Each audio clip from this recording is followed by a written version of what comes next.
reflection angles. Alright, today we're going to be talking about reflection angles, but before we get to that, let's start talking about light. Light travels through all mediums at a constant of 3.0 times 10 to the 8 meters per second. Now, anytime it strikes any surface, anything in its way, like glass or the wall or your shirt, it will reflect to some degree. And with diffuse or rough surfaces, it'll reflect less and in a less focused manner than a specular surfaces, something smoother shining like ceramics or glass.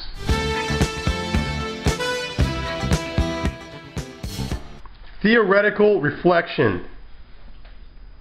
Okay, to illustrate this reflection, let's say we have a source, and we shine a light on the source, that creates a reflection. Yes. And if this is normal, two types of reflection angles are created. This is the angle of incidence. And what letter do we use to represent that? I. And this would be the angle of reflection, and these two angles are congruent, meaning that they will equal each other. Now Joe will take us through practice problems number 1 and 2. Example problems number 1 and 2. The way we do this is we have the reflection coming in at the angle of incidence right here at I.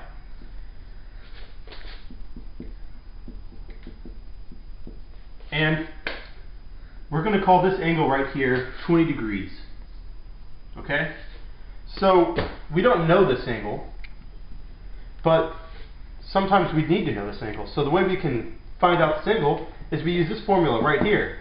So we just plug this in. So 20 degrees equals the angle of reflection.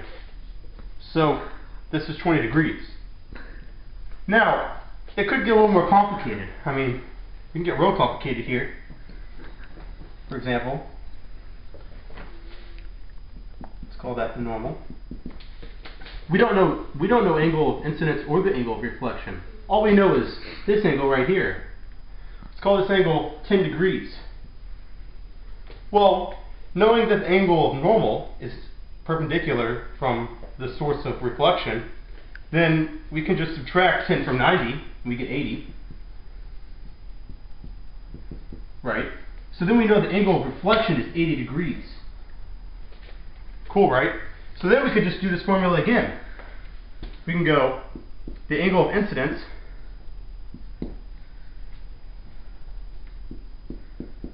equals 80 degrees. So there you go. That's all you have to do. You just plug and chug.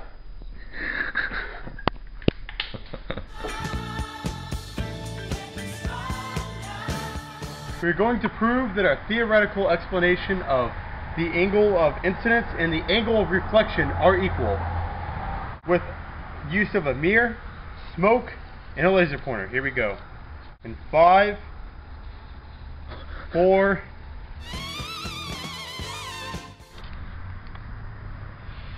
here we go.